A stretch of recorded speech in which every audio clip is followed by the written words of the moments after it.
जय Jagannath welcome back my channel.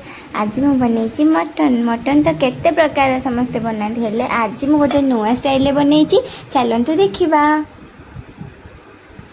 Mutton पे मुझे नहीं 3टा पियाज अदा आउ रसुण टमाटो 2टा लंका। तो ये मु 2टा पियाज और अदा रसुण को पेस्ट करी आउ गोटे पियाज को चुन चुन कर काटि आउ टमाटो और लंका को भी पेस्ट करी है। तो ये पेस्ट कर नौची। एबे मु पियाज को भी पूरा काटी देछि स्लाइस करिकी। धनिया पत्र भी काटी नहीं।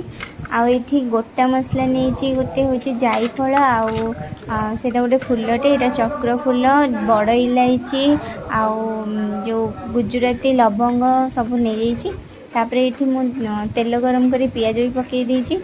पियाज पूरा गोल्डन ब्राउन है पर्यंत मुझे पूरा भाजी। एबे सब गोटा मसला को दर छेचा करके बेसी भी छेचबेनी से दर छेचा करके से जो पियाज भाजी थे से तेल रे दे दो। तार गोटे अलग फ्लेवर आसे बहुत बढ़िया लगे। थरे एमती ट्राए करेंगे। तापर मु पेस्ट को देदेली अदा रसुण पियाज तापर टिके समय घाटी सारापर मुझे कलर चेंज हो गला मुझे मटन को भी मैरिनेट कर रखी देती केवल लुण हल्दी लंका और काश्मीर लंका टिके देकी और तेल टिके देकी। तापर मुझे भी पकईदेवी से येटारे ने आमर ग्रेवीटारे। ता भितर मु टमाटो और 2टा कंचा लंका को ग्राइंडिंग कर देइथिली। तबे मु मटन को दे देबी से मसला रे हमरो। देखंतु केते सुंदर देखा जाउची। ता ऊपर मु काश्मीर लंका आ हळदी टिके अल्प पकई देबी।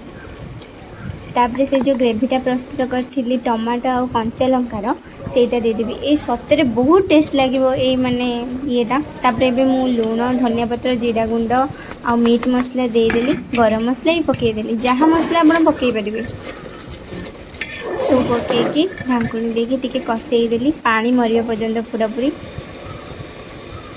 पानी ये पूरा मरीगला। मुझे देवी अल्प पानी अल्प कौन जी झोल आप चाहिए से देपारे। रुटी जब खाइबे ताले कम पानी देबे भात जब खाइबे झोल दरकार तो अधिक पानी देबे। एबे आमे सीटी देदेबा।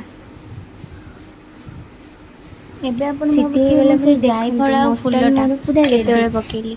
एबे देखंतु मु कोन करछि एई टाइम रे माने आउ थे आम गैसटा ऑन करी पकेबा कस्तूरी मेथी से जो फुलटा देखौथली सेटा आ जायफलटा को आम टिके ग्रेटर कर माने ग्लिटर करदेबा से जो कि से मिक्स हो से पकेली। तापर भी धनिया पत्र पकेकी टेस्ट कली।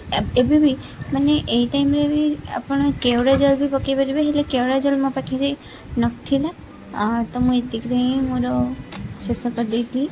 मटन मु बाढ़ी दूची देखते केते बढ़िया देखा जाऊँ। देखा कौन बहुत टेस्ट भी होता सी भी मत कहले कि भल होता बोली। तो मु भी टिके टेस्ट करने भात आलू और मटन नहीं आसती।